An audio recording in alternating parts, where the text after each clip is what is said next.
Hello बच्चों, welcome to AP tutors. पिछले video में हम लोगों ने डिस्कस करा था सेट का इंट्रोडक्शन और एक्सरसाइज 1.1। इसमें हम लोग डिस्कस करेंगे एम्प्टी सेट के बारे में, है ना, और एक्सरसाइज 1.2 एम्प्टी सेट, इसके अलावा singleton set, finite infinite sets, और फिर एक्सरसाइज 1.2 डिस्कस करेंगे।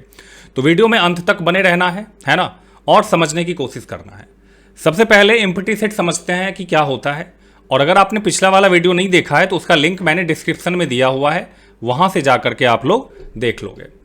सबसे पहले समझते हैं कि एम्प्टी सेट होता क्या है। एम्प्टी नाम से ही पता चलता है कि एम्प्टी का मतलब नल, है ना, वॉइड, खाली, है ना। ऐसा सेट जिसमें एक भी एलिमेंट ना हो उसको कहते हैं empty set. A set containing no element, a set containing no element, ऐसा सेट जिसमें एलिमेंट हो ही ना, है ना, इसको कहते हैं एम्प्टी सेट।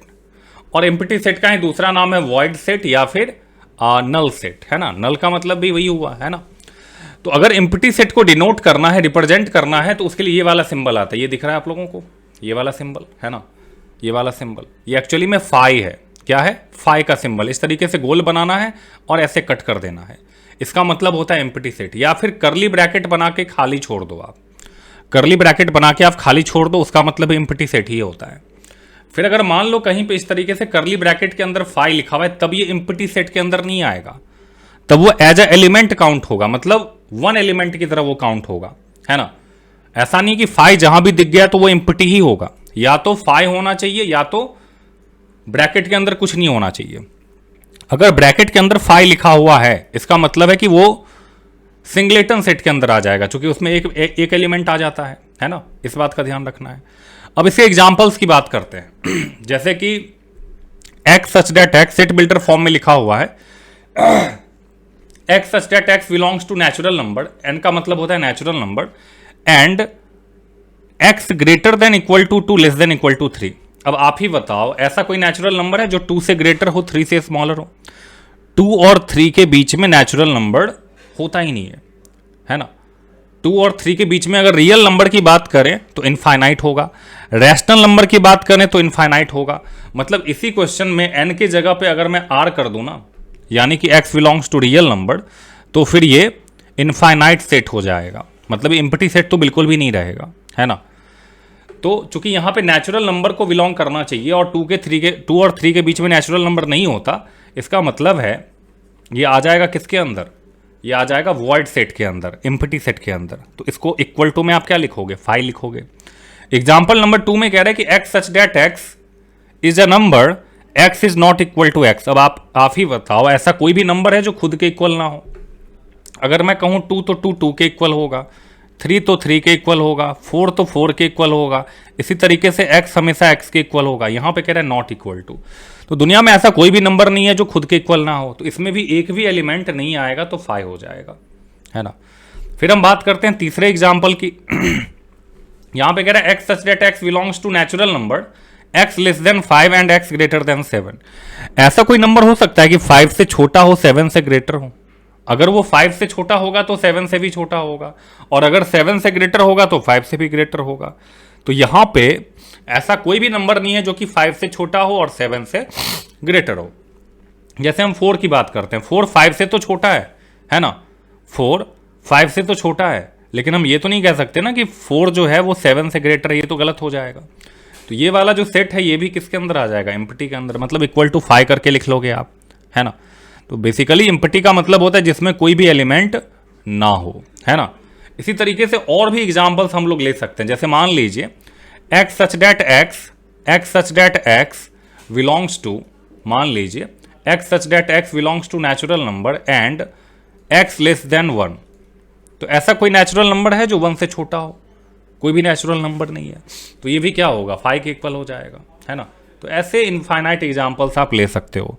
अब आगे बात करते हैं इसमें सिंगलेटन सेट की, बात करते हैं सिंगलेटन सेट की।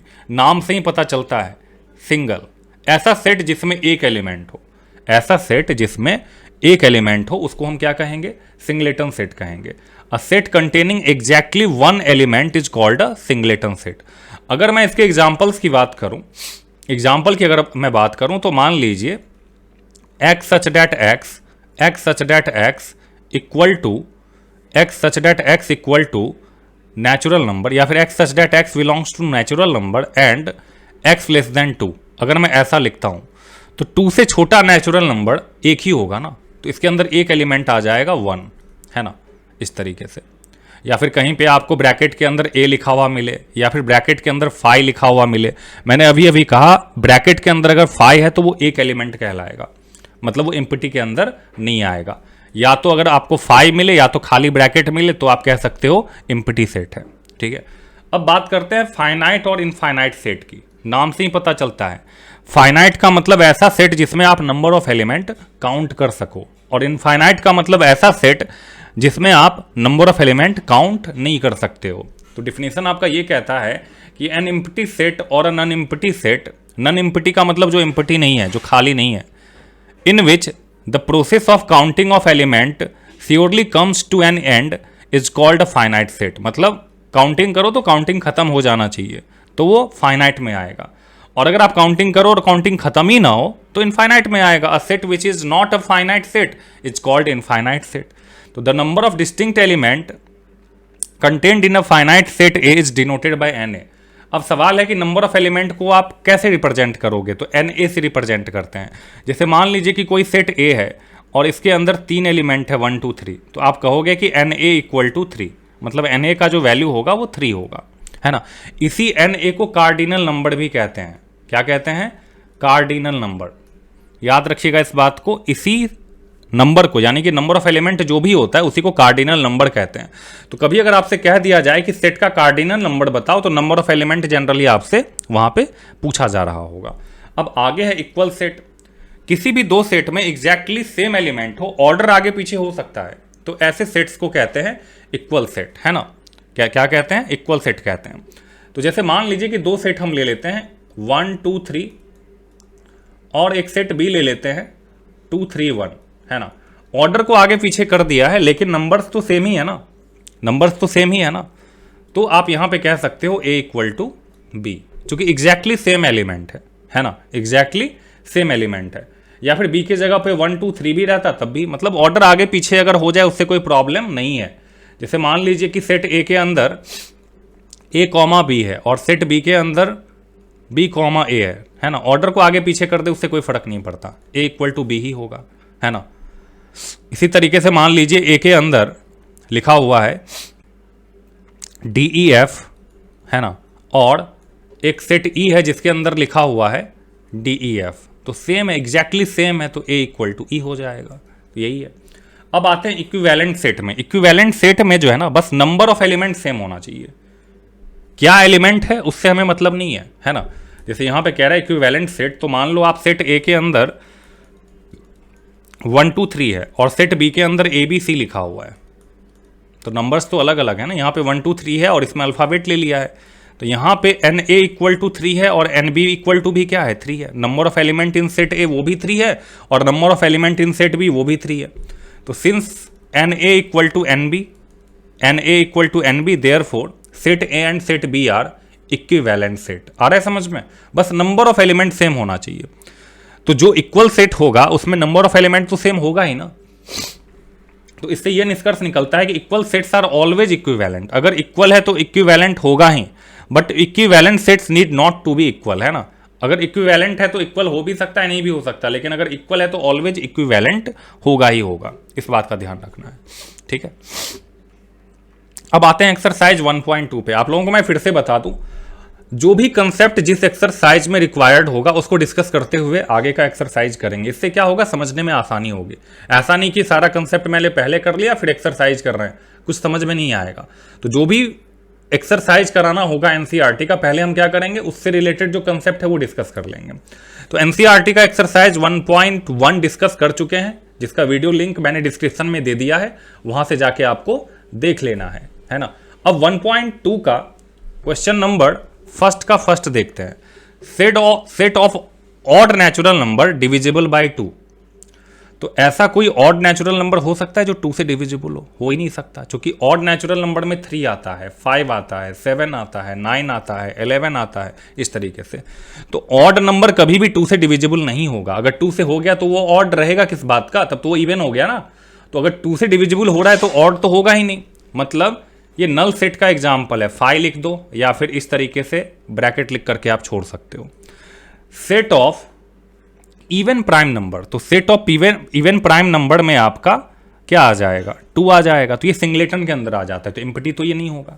फिर तीसरा, x such that x is a natural number, x less than 5 and x greater than 7। अभी अभी हम लोगों ने डिस्कस करा था 5 से छोटा और 7 से ग्रेटर कोई नेचुरल नंबर हो ही नहीं सकता, मतलब ये एम्प्टी सेट है। फोर्थ की अगर हम बात करें, x such that y y such that y is a point common to any 2 parallel line. हम लोग जानते हैं पैरेलल का डिफिनीशन क्या होता है, पैरेलल लाइन हमेशा इक्वल डिस्टेंस पे होता है, मतलब वो इंटरसेक्ट नहीं करता। तो y सच डेट y है ना, y such that y is a point common to any 2 parallel line. एक की बात नहीं कर रहा, अगर एक की बात करता तो इनफाइनाइट हो जाता, 2 की बात कर रहा है ये। 2 पैरेलल लाइन में कॉमन पॉइंट हो ही नहीं सकता, तो इसमें भी फाई आ जाएगा, इसमें भी क्या आ जाएगा, फाई। तो कहने का मतलब है कि फर्स्ट का फर्स्ट एम्प्टी सेट है, फर्स्ट का थर्ड भी एम्प्टी है, फोर्थ भी है, सेकंड वाला नहीं है।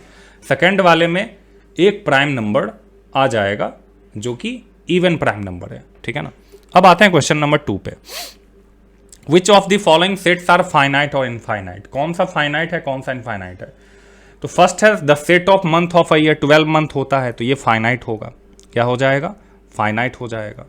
1 2 3 करके डॉट डॉट डॉट, जहां भी डॉट डॉट डॉट मिले ना 100% वो इनफाइनाइट है, क्या है, इनफाइनाइट है। फिर 1 2 3 से लेकर के 100 तक 100 एलिमेंट ही होगा, तो ये फाइनाइट होगा, क्या होगा, फाइनाइट होगा, है ना। फिर हम फोर्थ की बात करते हैं, the set of positive integer greater than 100, 100 से ग्रेटर पॉजिटिव इंटीजर अनंत होगा, इनफाइनाइट होगा, तो ये आपका इनफाइनाइट हो जाएगा, क्या हो जाएगा, इनफाइनाइट। फिर हम बात करते हैं फिफ्थ वाले की, the set of prime number less than 99, 99 से छोटा, 99 से छोटा प्राइम नंबर काउंट कर सकते हैं, तो ये फाइनाइट होगा, क्या होगा, फाइनाइट होगा, क्योंकि 2 फिर 3 फिर 5 इस तरीके से आप काउंट कर सकते हो कितने हैं, है ना, तो फाइनाइट के अंदर आएगा ये। फिर आते हैं क्वेश्चन नंबर 3 पे, state whether each of the following sets is finite और इनफाइनाइट। इसमें से कौन सा फाइनाइट है कौन सा इनफाइनाइट है ये बताना है। The set of lines which are parallel to the x axis, है ना, एक्स एक्सिस के पैरेलल इनफाइनाइट लाइन हो सकता है, क्या हो सकता है, इनफाइनाइट लाइन हो सकता है, तो ये इनफाइनाइट हो जाएगा, है ना। सेकेंड वाला, the set of letters in the English alphabet, पता है आपको 26 होता है, तो ये फाइनाइट के अंदर आएगा, किसके अंदर आएगा, फाइनाइट के अंदर। अब जैसे पहला वाला मैंने बताया एक्स एक्सिस है, इसके पैरेलल आप खींचते रहो ना लाइन, ऐसे करके ड्रॉ करते रहो इनफाइनाइट टाइम्स तक, तो इनफाइनाइट होगा। थर्ड वाले में the set of number which are multiple of 5, 5 का मल्टीपुल इनफाइनाइट होगा, 5 का टेबल पढ़ते रहो ना आप, 100 200 1 लाख 2 लाख से मल्टीप्लाई करते रहो, कभी खत्म नहीं होगा, तो ये आ जाएगा इनफाइनाइट के अंदर, किसके अंदर आएगा, इनफाइनाइट के अंदर। फोर्थ वाला, the set of animals living on the earth, finite होगा जी, फाइनाइट होगा, एनिमल्स काउंट किए जा सकते हैं, है ना, इनफाइनाइट तो हो नहीं सकता, काउंट किए जा सकते हैं, तो फाइनाइट आएगा। Fifth number, the set of circles passing through the origin 0,0, एक ही पॉइंट, मतलब ओरिजिन से पास करने का मतलब यही वन, एक ही पॉइंट, तो एक सर्कल, फिर दूसरा सर्कल, फिर तीसरा सर्कल, फिर 5वां सर्कल, इस तरीके से चलता रहेगा ये। तो कभी भी एक पॉइंट गिवन हो, चाहे वो ओरिजिन हो या ना हो, उससे फर्क नहीं पड़ता। अगर आपसे ये कहते हैं ना कि एक पॉइंट से कितने सर्कल पास करेंगे, तो इनफाइनाइट, है ना। 3 नॉन कोलिनियर पॉइंट से कितने पास करेंगे, तो 1, है ना। अगर 2 भी होता तब भी 1 हो जाता, नहीं 2 पॉइंट में 2 हो जाएगा। अगर 2 नॉन कोलिनियर पॉइंट है इस तरीके से, मान लीजिए कि यहाँ है कि यहाँ है, एक सर्कल ऐसे पास किया, दूसरा सर्कल ऐसे, तो इस केस में 2 हो जाएगा, कितना हो जाएगा, 2 हो जाएगा, ठीक है। 3 की बात करें तो एक ही होगा, 3 नॉन कोलिनियर पॉइंट से एक ही सर्कल पास करेगा, ठीक है। अब आते हैं क्वेश्चन नंबर 4 पे। क्वेश्चन नंबर 4 क्या है, in the following state whether a equal to b और नॉट। जैसे यहाँ पे ए बी सी डी है और इसमें डी सी बी ए है, देखा जाए तो ए भी है, बी भी है, सी भी है और डी भी है, इक्वल हो जाएगा, मतलब इस वाले में ए इक्वल टू बी होगा। सेकेंड की अगर हम बात करें 4 8 12 16, 4 8 12 गायब है, इक्वल नहीं होगा, A is not equal to B, है ना। तीसरा वाला 2 4 6 8 10, और यहां पे कह रहा है कि positive even integer and x less then 10, positive even integer और लेस देन क्या होना चाहिए, 10 होना चाहिए। तो पॉजिटिव कहां से शुरू होगा, 2 से, फिर 4 फिर 6 फिर 8 और फिर 10, इक्वल आ गया ना। यहाँ भी 2 4 6 8 10 है, यहाँ भी 2 4 6 8 10 है। अगर यहाँ पे पॉजिटिव वर्ड का यूज नहीं करता तो फिर इक्वल नहीं होता। तो इस वाले में आप कह सकते हो कि दोनों इक्वल है, ए इक्वल टू बी। फिर फोर्थ की बात करते हैं, x such that x is a multiple of 10, है ना। और यहाँ पे 10 15 20 25 30, सिंपल सी बात है, 10 का मल्टीपल क्या हो जाएगा, 10 20 30 40 इस तरीके से आएगा। तो ये वाला इक्वल नहीं है ना, इसमें 15 25 भी आ रहा है जो कि 10 का मल्टीपल नहीं है। तो A is not equal to B हो जाएगा। अब आते हैं फिफ्थ नंबर क्वेश्चन पे। फिफ्थ में कह रहा है कि are the following pair of sets are equal, give reason. जैसे यहाँ पे ए में दिया हुआ है 2 3, ए इक्वल टू गिवन है 2 3, और set b equal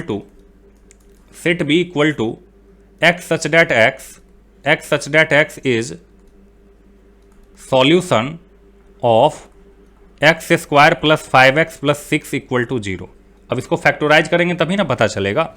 x square plus 5x plus 6 equal to 0 है। इसको सॉल्व करके पता लगाना पड़ेगा कि x के दो वैल्यूज 2 और 3 हैं कि नहीं है। फैक्टराइजेशन मेथड क्लास 10th में करा होगा आप लोगों ने। 6 का ऐसा दो फैक्टर जिसको मल्टीप्लाई करें तो 6 हो जाए और जिसको ऐड करें तो 5 के इक्वल आ जाए, जो कि मिडिल टर्म है। इसी से फैक्टर का पता चलता है।